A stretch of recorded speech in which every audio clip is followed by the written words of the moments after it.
Welcome to another episode of More Than You Can Handle.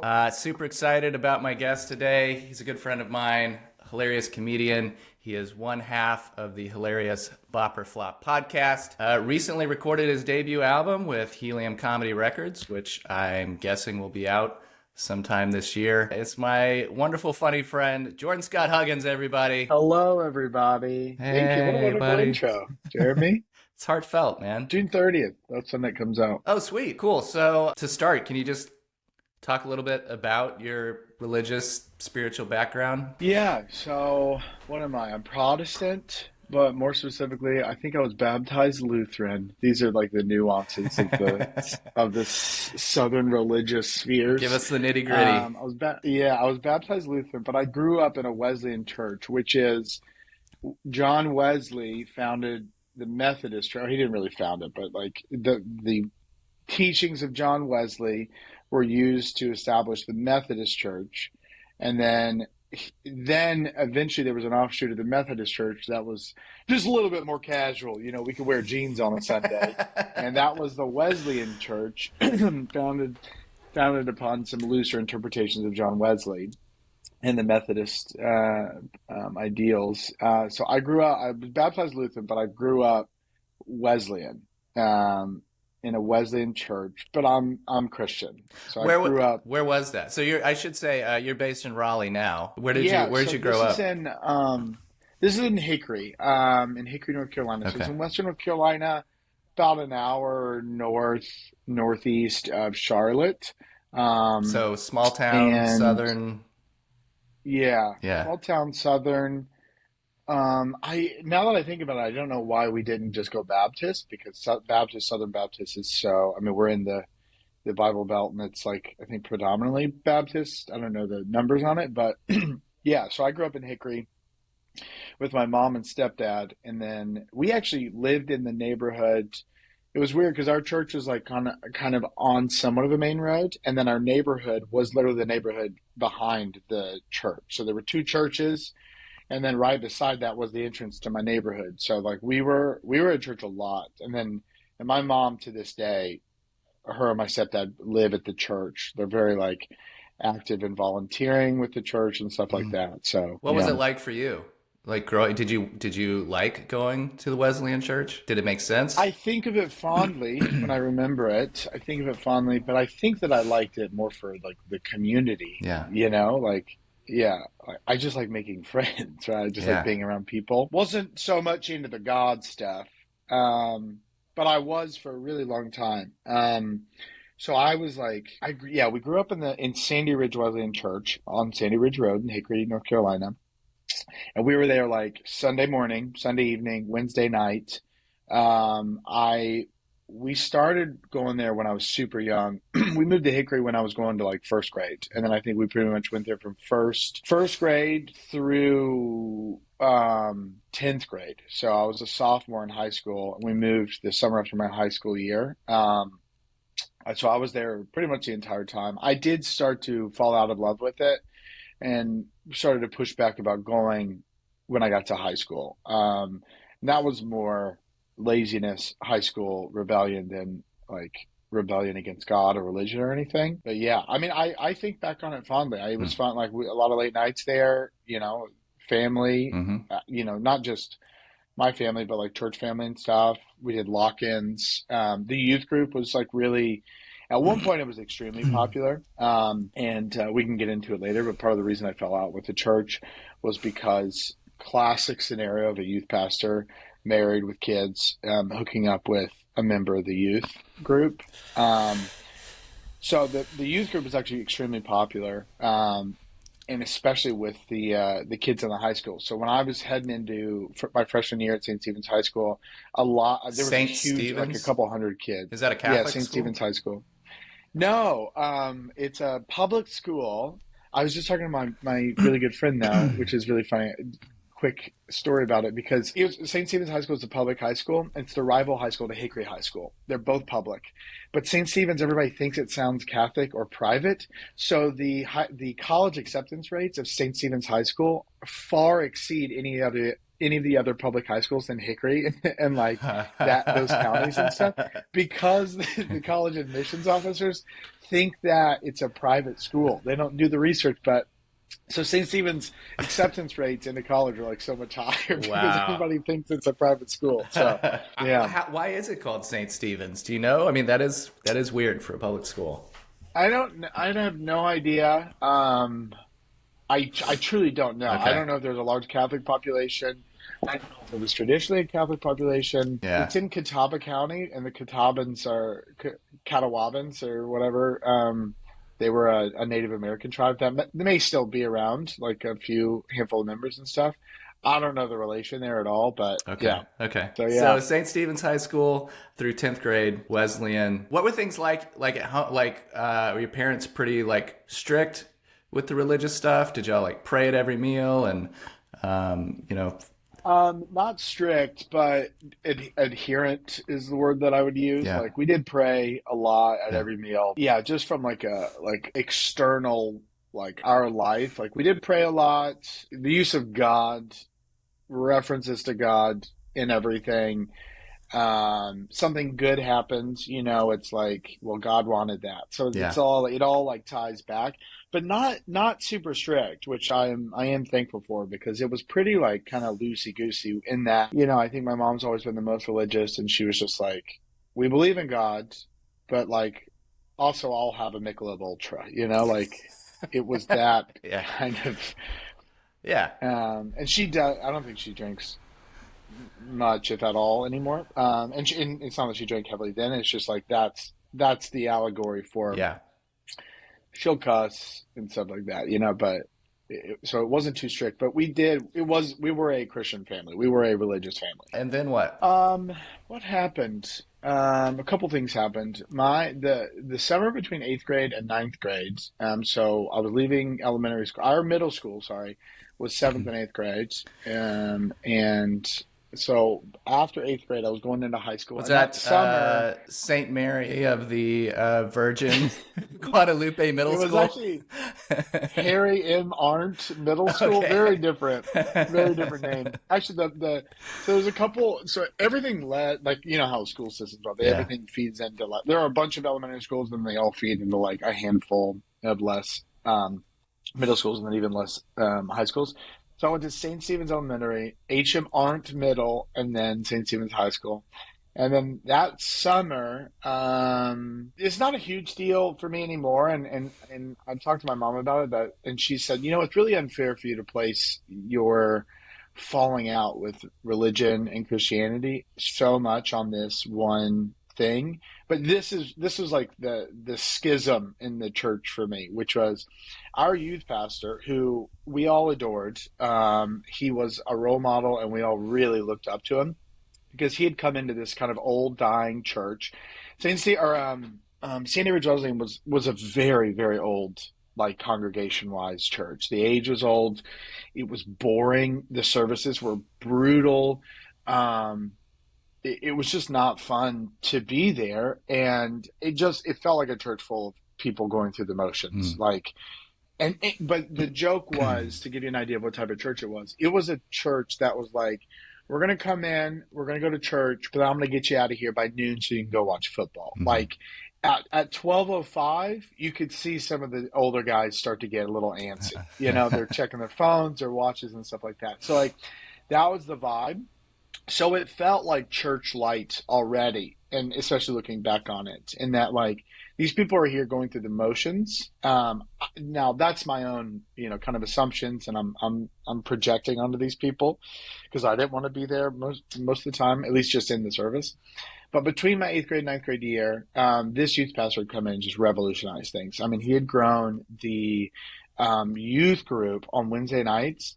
The numbers were greater than the actual congregation of the church. So he was like the man. We all loved him.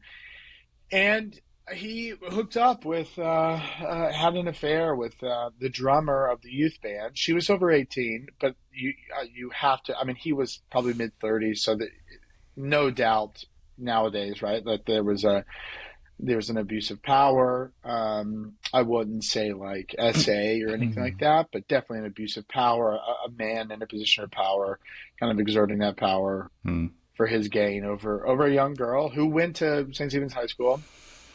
They had an affair for like 6 months. He was excommunicated from the church. His like preaching license or whatever was revoked, and then and then that like people were gone. I mean, the church was Mm. like a ghost of itself Mm. afterwards, which is really unfortunate because it was headed in some like really it was headed in a really great path. There were some big things ahead for them. They were talking about expanding the physical church, like construction and stuff like that. And yeah, and that happened, and it really like I didn't forgive him for a long time. My parents were super close with him. My parents have always been like, I don't they wouldn't want to be clergy, or they wouldn't want to be pastors or anything like that, but they're as close to that as they get at any church that they really spend time at. Hmm. Even now, their church in Virginia Beach or like Chesapeake. My stepdad's best friend is the pastor. They hang out all the time. Same for my mom, and stuff like that. So when he did that, it was like really it hurt our family like on a very personal Mm. level, because I think that my parents were also friends with his wife. And I'm always hesitant to tell this story too, because they're now back together. Mm. They've made amends. They seem very happy. He's not preaching anymore, but I think he is involved in the church. And so, a lot of people, a lot of Christians would say that like, oh, he was misguided. He took some missteps, and then now he's kind of following God again. But so I'm hesitant always to tell this story. I don't tell it a lot, but that was kind of the beginning of the end for me. Yeah. The irony is that a couple of years, I would fall out of the church and stop going for a long time until I get back to college, and then I dated somebody, and I got super back into church. But it wasn't the church that got me into it. It was that I was dating Yeah. somebody who I was in love with that was into it. So I'm like, I'm impressionable in that I don't know what I like and dislike. I just know that I'll like and dislike whatever you like and dislike. So that's what happened. And then we moved, and so it felt like this weird end to the chapter Hmm. where my stepdad, he got back in the Marine Corps, so he like lost his job and then got back in the Marine Corps, and then we ended up moving from Hickory, North Carolina, to Jacksonville, North Carolina, um, the summer between my sophomore and junior year in high school. And that's when I got my license, and that summer. And so, like, I was helping move. We drove across the state. We get to Jacksonville, and then my parents physically can't keep a hold of me, right? So, like, I'm in my car, I get a job, and then I have excuses not to go to church anymore. Hmm. And I don't think that we go to church regularly, at least they don't go to church regularly, and therefore I don't, until I think me and my sister, my older sister, or me and my next closest sister. There are three of us, so I'm the oldest, my middle sister, and my youngest sister. But Riley and I don't think my parents go to church regularly again until we leave the house Mm. and move out. And so you move out to college, right? Yeah, I moved out to college, and I joke about I've been to a bunch of colleges. I've been to four different colleges, but right after high school, I went to community college. Had a high school girlfriend, like we'd been together for several years, or 2 years at this point. She went to East Carolina University. I went to community college. We did long distance for a year, and then I transferred to ECU. And then we broke up. And then I was in Greenville for like 2 years. And part of that time, she broke up with me, I think early. My high school girlfriend broke up with me early into it. Like, so I got there what would have been June, no, August, right? So whenever college starts, I guess. So August, she probably broke up with me August or September. And then there's that there's that time when I'm single, and then in like at some point I meet another girl, and things are serious, and we start dating a lot. Like we start dating, and things are really good. And she's quite religious, but in like a new age way, where it's like kind of what my family was growing up, but it wasn't necessarily that they were like, I don't know how to describe it, but I think that you get it. Like there's this new age religiosity and spirituality, which is just that. It's like Yeah, we go to church, but we're really more spiritual than religious, Mm-hmm. Mm-hmm. and they're not going to press you with their beliefs Mm-hmm. the same way that like older generations would. Mm-hmm. I like our neighborhood. We just moved in this neighborhood, my wife and I, and then people walk by and be like, "Do you believe in God?" Like coming up, neighbors coming up, and it's like an older historically black neighborhood, and so like and that's happened a lot where it's like Yeah. now do you all believe in God? Is Yeah. like an aside. So Yeah. she was not like that, Yeah. this girlfriend, and her family wasn't like that. But her dad was a Lutheran pastor, Huh. actually. Okay. So, but he was like Lutherans are, I Yeah, think, those famously Lutherans can get lax a little bit loosey-goosey. too. Yeah. Yeah, they can. Did you grow up in a specific denomination? No, mostly like independent, charismatic storefront churches. Yes. Yeah, Okay. yeah. So My where dad were and you at stepmom. spiritually through all of this kind of transition to college and stuff? Like personally, were you even thinking about this stuff? Did you continue any practices from your childhood, or were you just kind of like No, living? Yeah, yeah, no. I think I don't. No, yeah. no. I mean, I think that it's so hypocritical and stereotypical of me to do this, but like in times of real strife, I would be like send up a quick SOS prayer, Mm-hmm. But it's not like I'm getting down on my hands and knees or anything like that. It's just Yeah. a thought of like, oh God, I really need help out of this. I really need guidance. God, if you could help me. That hasn't those thoughts haven't come across my mind in many years Yeah. though. I think that the best way I can describe it is like I just kind of weaved in and out of it, Mm-hmm. and that we moved, and that was a good opportunity for me to like. I was like, I'm just so tired of church. We've been doing it 3 times a week for years, for a Mm-hmm. decade. I'm like, I'm just kind of over it. I don't want to do it anymore. And then so I finished high school, first year of college. I didn't think about it for 3 or 4 years. I didn't want to think about it. Um, I get to Greenville. Then I'm dating somebody who I'm like really in love with, and so she's thinking about it. And then I kind of like the way that her and her family have approached it, where it feels more approachable. It feels like an easier type of spirituality and religion to join in on, and I like that. And then we break up, and then I think that was probably the end of it. Like when we were dating, and this is actually where Spencer and I famously met. So my best friend Spencer is a comic here in Raleigh too, and I think he may even be on your podcast at one Mm-hmm. point. Yeah. We met that year when I got to Greenville. We met, actually, I got to Greenville. I was at ECU for a year, got suspended, but I spent a year at Greenville just hanging out, partying, and working. And it was around that time that I met that girlfriend, and Why'd you get she suspended? got me in academically. Okay. Academic probation that led to suspension. Nice. I've been, it's always academics. It's always academics. I was a terrible student. I was so bad. Yeah. But the girlfriend at the time was going to this on-campus ministry, and this is the world was so weird to me. It was an on-campus ministry called Victory Christian Ministries. Spencer will call it a cult. I don't know if it was quite a cult. It was just a church. It was just a charismatic, passionate church, a la Elevation Church or any other mega church, which they lean heavy on the emotions and the passion to get you in. They hit the 4 chords, D, C, G, and E or whatever. You're in the praise songs, and then that's how they get you in. So it wasn't a new experience to me. I don't know. I actually don't know if Spencer grew up in the church regularly or what kind of churches he went to, but it felt very passionate. Yeah. Victory Christian Ministries. And what it was is this weird thing. It was like this satellite thing on campus that they actually have all over the country at different schools. And the pastors are essentially missionaries, but their station isn't Africa or overseas. It's college campuses. And so they're supported by churches the same way that missionaries are. The churches collect, their home churches collect tithes, and part of those tithes go to support the practicing missionaries and stuff.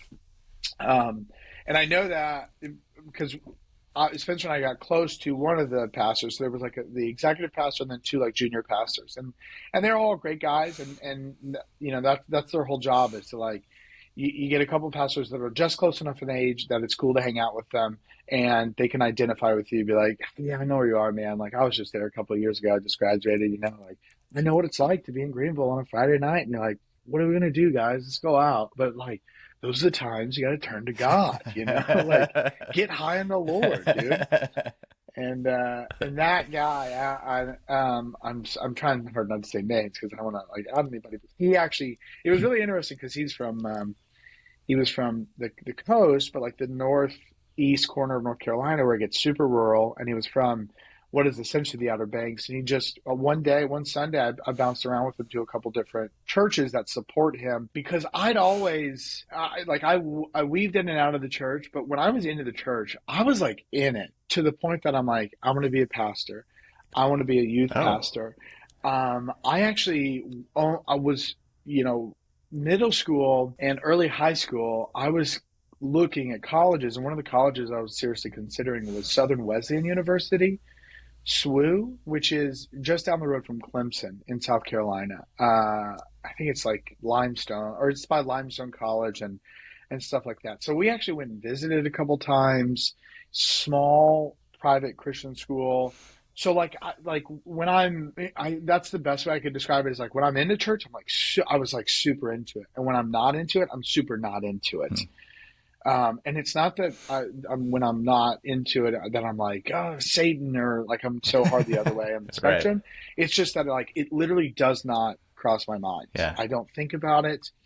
And when I'm into it, I'm like, I'm all into it. I'm like, I'm going to be a pastor. I'm going to be a youth pastor. I love working with kids. Maybe I'll be a missionary for a couple of years. Maybe I'll be a pastor for Victory Christian Ministries, and I'll go to a college, because I want to, spread the gospel to youths and stuff like that. And then we broke up, and another move happened for me where I got just so deep in, not trouble, but like a lot of like trouble, for lack of a better word, not legal trouble or anything, but like I got way behind on rent in Greenville. I was like about to be evicted, and I had to call my dad to help me out too. I grew up with my mom and stepdad, but I had a great relationship, and always had a good relationship with my dad and stepmom, who lived in Charlotte.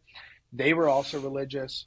They found their way to Elevation Church. They're like kind of elevator pitches. They found their way to Elevation Church. So charismatic, mega church. I think they liked both the anonymity of it, but then also I think they liked the passion. And my stepmom is like a great singer, and she's always been really led by music and stuff. And Elevation does have some killer bands. They also do covers of like popular mainstream songs that kind of toe the line of, is this Christian or is it not? Right. So I think that won her over. But they grew up, or when I was growing up and visiting them in Charlotte, they were like kind of testing the waters with different churches. One of the ones they went to was a Pentecostal church. So they went to that for like kind of longer than the other ones until they found Elevation. And that was like speaking in tongues and, that type of thing. So I'm in a spot of trouble, and I call my dad, and I'm like, I need help. Can you help bail me out? And he was like, yes, but here's the stipulation. You're going to move to Charlotte, and you're going to move in with me, and we're going to get this stuff figured out. I'm going to help you out with your finances and everything. We're going to get you back on the right track. So we hadn't broken up just yet, but I did make that move to Charlotte. And then, a little bit into that, we broke up. So and then it was the same thing. Like I stopped having a tie or like an anchor to the church. I was working, I was going to school. I was going to church on Sundays with my parents when it was convenient, when I wasn't working or something like that. But like that's really the last time, and that was like 2011 or 12 maybe, that I was like going regularly, or even thinking about it regularly. And ever since then, I think my mom and my parents would say that I've been a sailboat adrift on the sea, with no guidance or anything like that. But that's the last time that I was like regularly in church. And then the other thing that happened is that I started doing stand-up comedy in Charlotte. And that is, and stand-up comedy is a godless heathen place. So, save for a few, Yeah, I can't argue for with a you. few people. So, setting aside what your parents think, where do you think you are now spiritually? I don't know. I've gone back and forth on this a lot. Is there a God or is there not a God? And there are moments, the old teachings of the church and stuff like creep back into my head where I'm like, oh God, I may go to hell if it's real. And that scares me. But I think even now, I'm like relatively agnostic in that like I don't like I have a lot of issues with a lot of the beliefs of my parents. I have a lot of issues with the kind of the relationship between politics and religion right now. And that stuff keeps me away. Do I think there's a God? I think maybe. I think ultimately that it's a conversation that I conveniently just don't find an answer for. So, if I can avoid answering the hard question, then I don't have to stress about having to answer it. Mm-hmm. You know? Mm-hmm. Like, is there a God? I don't know. I don't know if I really care. And if I don't care, then I don't have to think about all the consequences if the answer is yes or no. Like, Mm-hmm. yeah, maybe. I there's a lot. Like, it's not to deny that like there's a lot of things that don't line up that I'm like, there's like maybe there is a grand creator or something like that, but I really don't spend too much time thinking about it. And Mm-hmm. I'm just thinking about how my mom would respond to all of this. Like, I Mm-hmm. think she'd probably cry a little bit and be upset, but yeah. But where do you feel like at your core, what kind of orients you and like directs how you relate to people and to the world? And even if you're not thinking about God, you seem like a very compassionate person to me. I appreciate that. Thank Yeah. you. Yeah, I don't know. There's like the famous argument. You know what? I mentioned I was on TikTok earlier. I love TikTok. I'm always on it, and I do love those like video. I'm using this as like kind of a jumping off point to answer your question, but I always love those videos of like Richard Dawkins, in a debate with I forgot the Christian apologist, but I love those videos of like atheists dunking on like religious speakers and lectures and stuff. Why? I'm kind of Why? ashamed of that. Why? I don't know. I like I was really just using that as an intro to this one idea that I have issue with, which is like I think a lot of Christians and religious people believe that morality comes from God, Mm-hmm. and I disagree with that. Mm-hmm. I think that there's like kind of an objective morality. There's just goodness, and the goodness doesn't necessarily come from or was created by a creator. And in thinking that, I think that subconsciously it's how I live my life, which is I don't because I don't put a lot of faith or belief into God or a God or Jesus Christ or anything like that, and because I think morality exists outside of religion and Christianity and God, then I want to be the irony is I'm acting very Christian about this. Is like be the light you want to see in the world. Uh-huh. And it's like, no, I'm actually out to prove that maybe it's a spiteful thing. I'm out to prove that like morality can exist outside of God. Mm-hmm. And so that's the reason I'm going to be a good person, which seems like the wrong reason to be good, but that's kind of where I'm at, I Yeah. think. Okay. I also I also don't mind. I mean, I like growing up in the church. I don't think I can shed everything, like everything I Sure. learned and the way I act and stuff. And I don't mind confusing people being like acting in a Christian way, right? Like there are a lot of like admirable things about the Christian mindset and personality and character traits and stuff. And so I don't mind occupying a space in people's minds where it's like, is he Christian? Could he Mm-hmm. be? Like I think like that would be almost be a compliment where it's like, you're very caring or conscientious or whatever person. Do you have any like regular spiritual or religious practices that you like? Do you meditation or prayer or anything like that, or you just kind of roll out and roll on, dude? I which is also a spiritual path. stand by and stand. What does Trump say?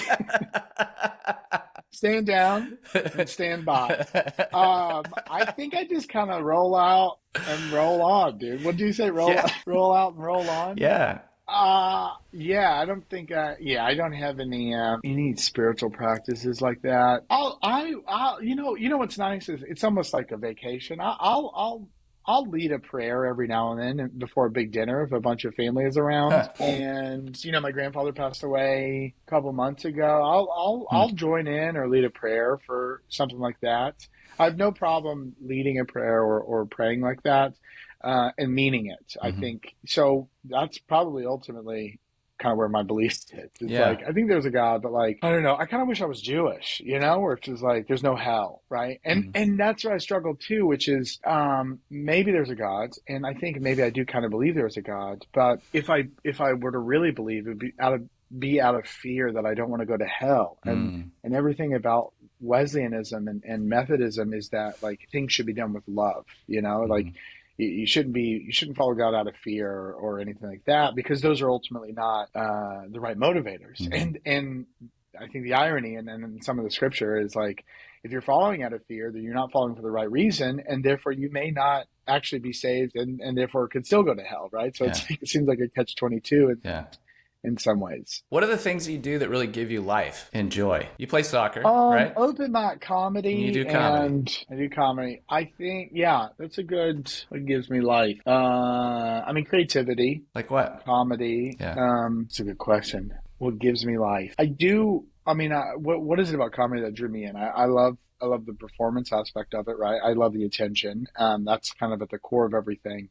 I do love the creativity of it, and I am a writer, which I do really enjoy writing. So I'm a copywriter, and I do get a lot of joy out of the work that I do. And sometimes I get lucky because I bounce around to different freelance clients and stuff like that. And sometimes I get lucky where my passions line up with client that I'm working for. So I'm working with one right now that I actually really like it. I don't know how long I'll be there, how long they'll need me, but it's a company called Starts With Us, and they have a really cool mission, which is just to fight polarization and division that's been caused by politics. And it was started by this guy, Daniel Levetsky, who founded and created Kind Bars. He's always been a big bridge building in the sense of like making connections with people crossing the aisle and stuff like that. And so the work that I'm doing for them and everything I'm writing for them, I actually feel and believe in. And so to have my skills line up with passions and beliefs, that I do get a lot of joy from that.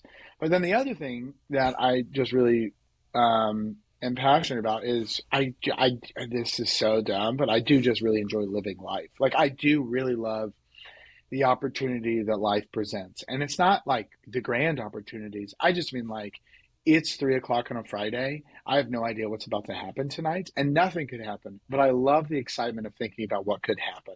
And that is that I'm like a dog. That gets me excited enough that I'm like, I'm stoked to be alive, like we could do anything. We could order pizza and go to a bar and that could be it. And that would be a great night, So just like living life in that sense. And we like with Melissa, with my wife, and like those are the things that are important to me.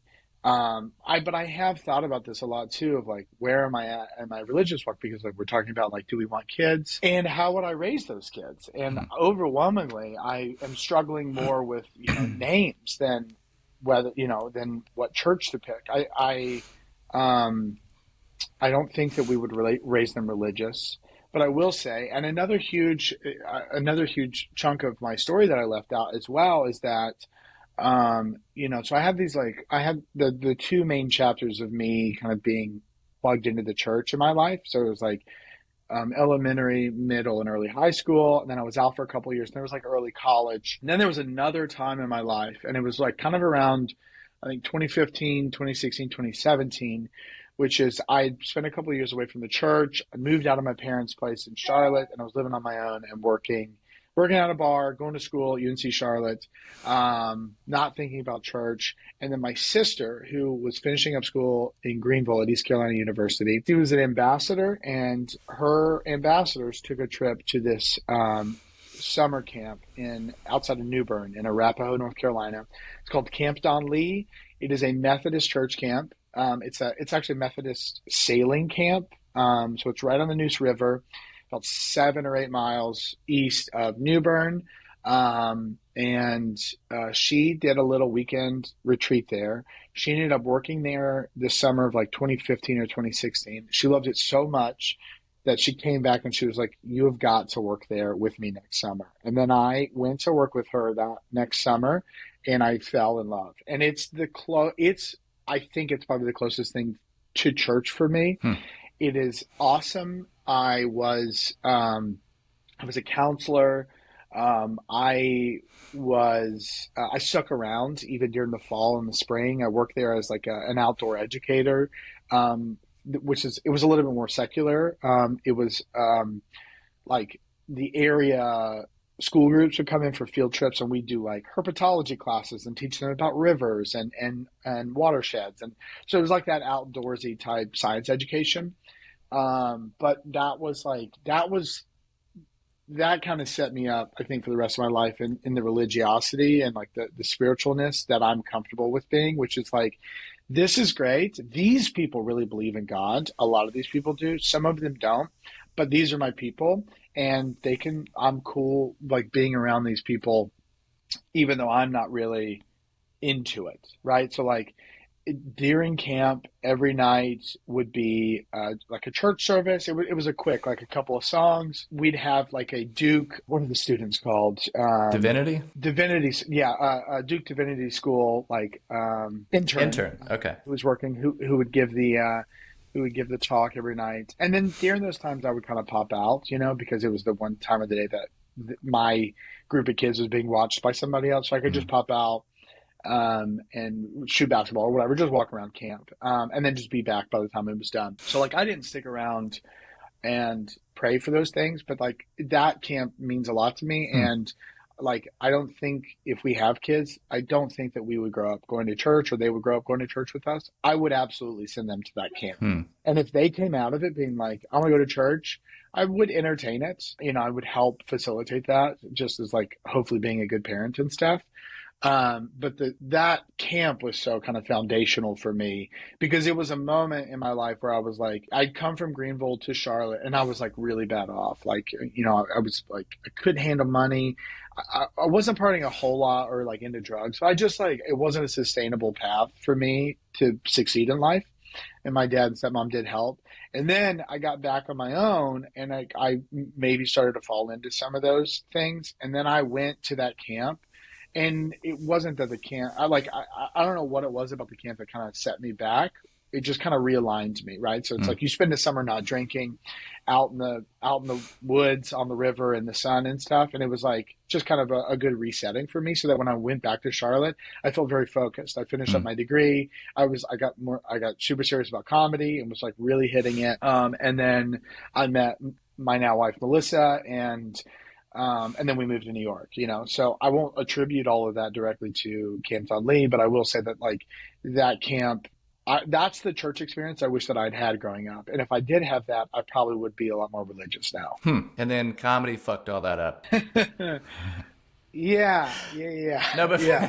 I don't know, but for real, like how do you experience comedy, like spiritually? How has comedy changed you, if at all, and how you think about and relate to yourself and other people and the world around you? Because how long have you been doing it? You've been doing it a while. Yeah, I just hit 9 years. Okay.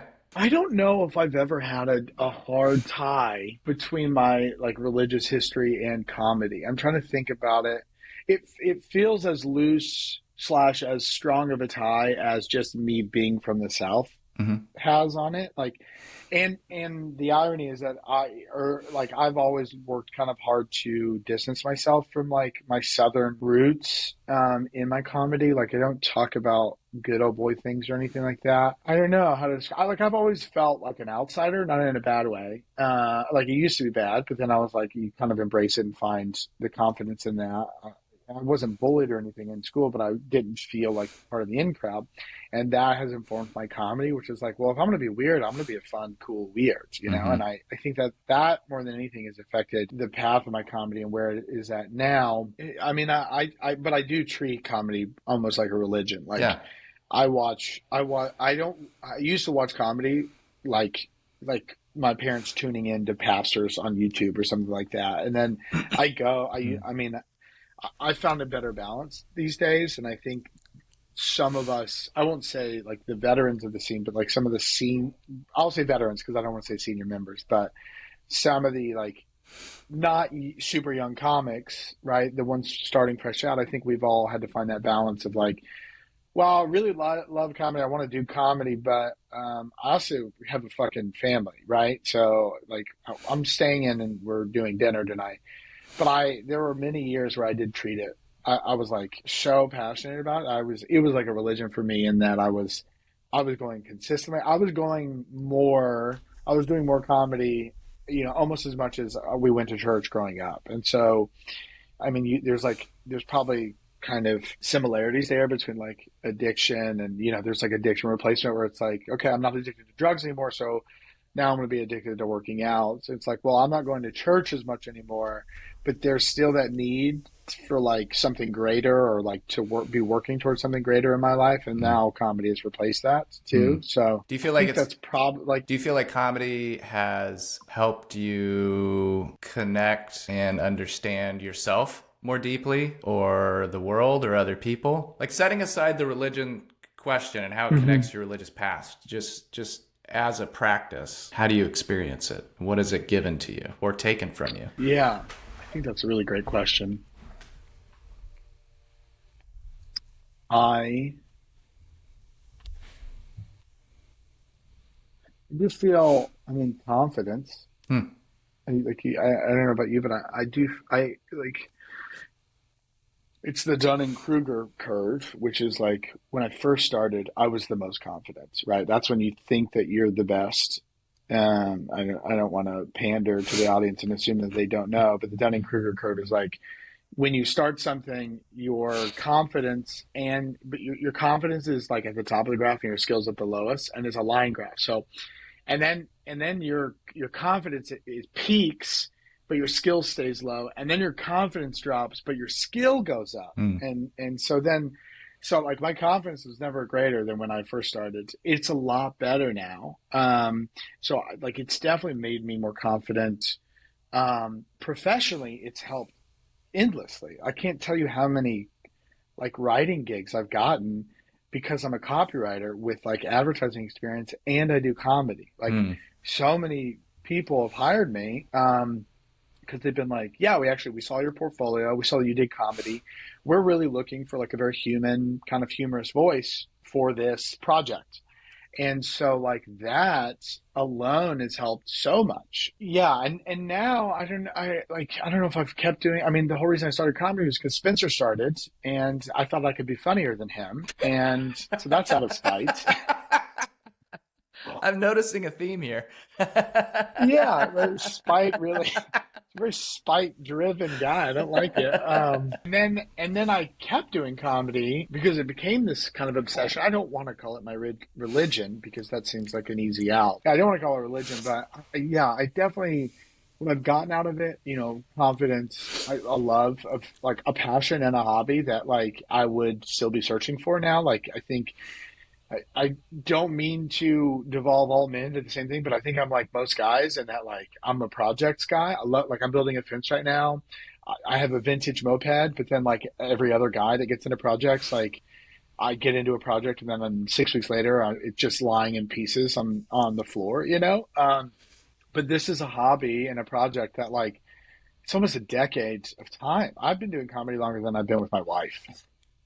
So Hmm. so like the commitment to that is great. The confidence I've gotten out of it definitely, but the things that it's taken have been a lot. Like Hmm.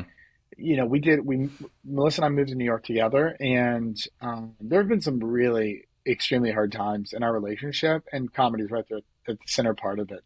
I Hmm. will say that like through it, maybe it's helped me.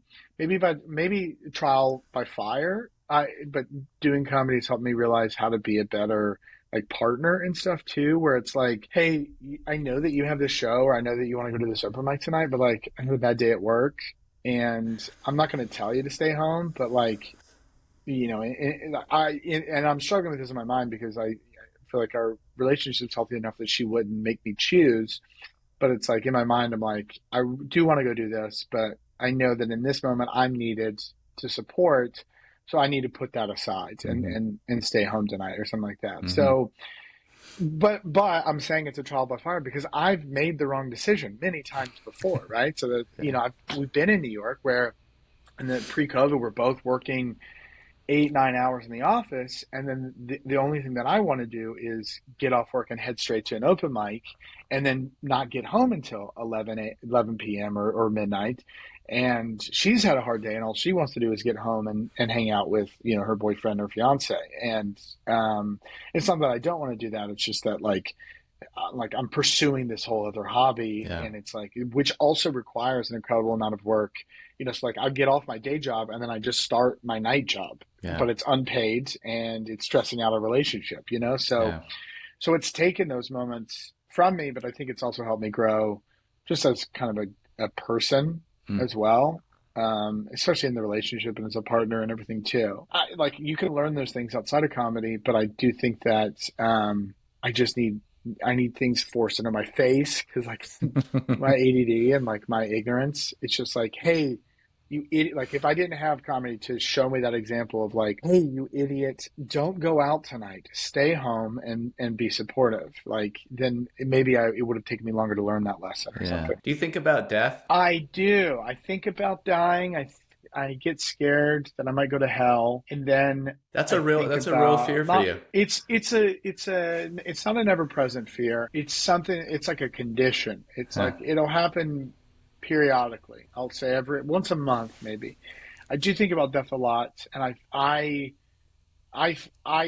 am trying to get to the point now where I find a lot of beauty in death. I think it's it's a super hard thing. We've had some super close family members pass away in the last couple of years, and that's been my first real experience with death. Close.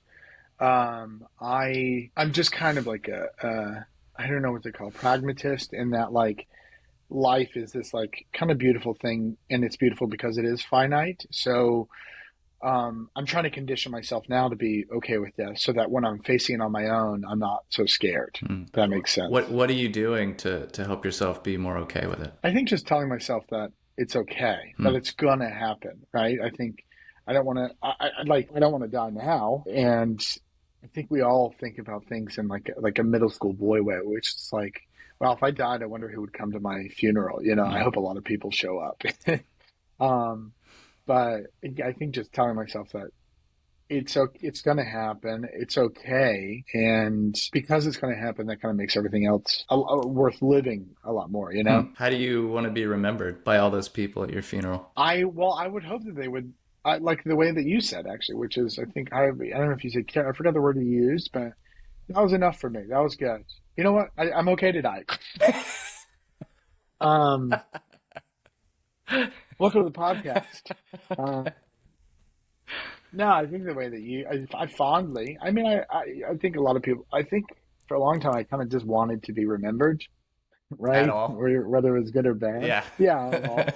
I think fondly. I want to live a life where like people enjoy my presence so much that they want to be there, even if I'm not there. Like even if I'm in a coffin, they're like, they loved me. I think everybody just wants to be loved, right? Yeah. Yeah. Fondly is the one word answer. Okay. Thanks, Jordan. Yeah. Thanks, Jeremy. I know it's a podcast and you're supposed to be asking me questions. I feel bad that I don't know any more about your history, but we'll talk. We'll talk about. I'll see you. Good night. Oh, a couple of more questions actually. Is there anything, anything lately that you have found helpful or inspiring that you've really loved, like a book or a song or a quote or something that's just kind of stuck with you lately that you'd want to share? I have to tell you, I just watched Normal People. Have you seen it or heard of it? No. Normal People. You may have seen the male lead, Paul Mescal, who's in everything now. He's an Irish guy that has a modern mullet. Maybe part of the reason why I shaved mine like this. Is that what it's called? It's an actor. I think so. There's modern mullet? It's just a mullet. But, okay. Yeah, but they're calling it like how to do the modern mullet, which is like you could wear it into the office maybe. Yeah. Okay. Watching Normal People, it really fucked me up for a week. It fucked me up so much that it made me want to read the book. Like I haven't watched a piece of art or media or anything that's made me want to read, which is impressive. And the short, quick synopsis is it's just about these two people that fall in love in high school. It's based in Ireland. They like develop this secret relationship. He's a jock. She's like kind of the outcast in the school. They develop this secret relationship. It doesn't end well, and then they weave in and out of each other's lives through college and stuff like that. And that was that's a piece that made me feel just feel in a way that I haven't felt watching something in a really long time, maybe ever. It really stuck with me. I felt like I was in love with both the characters, and that really stuck with me. And I think you're talking about how does religion or spirituality affect my comedy. I'm not one to be verbose about what comedy is. I think it's an art form. I think it does take skill, but I'm not comedy's an art that should be protected. But watching that did make me kind of inspire me to be wow, I really hope that I hope I create one thing in my life that makes people feel or connects with or helps people connect with it as much as I did this. And there's normal people has kind of a stranglehold on TikTok and Instagram right now. People are all about it. They're posting reels and videos of it with their own clips with music over it. So it holds a particular place in the zeitgeist. But that I came away from that and I was like, fuck, that was great. That and Fleabag were two pieces of shows that I'm these are incredible. I really I want to create something that is this good. Yeah. Which in a way may be motivating. Sure. I guess. Where can people find what you have created so far, and how can they connect with you? That was smooth as butter. I am on all social media at AKA Young Beefy, and I have a website, jordanscotthuggins.com. But if you just want to find me on Instagram, it's AKA Young Beefy, and I would love a follow there. Shoot me a message or anything. I've been trying to be more active about responding to messages, but I do love connecting with people and people message me and stuff. I like that. And I want to be better about responding. So thanks, Jordan. Yeah, thank you so much, Jeremy.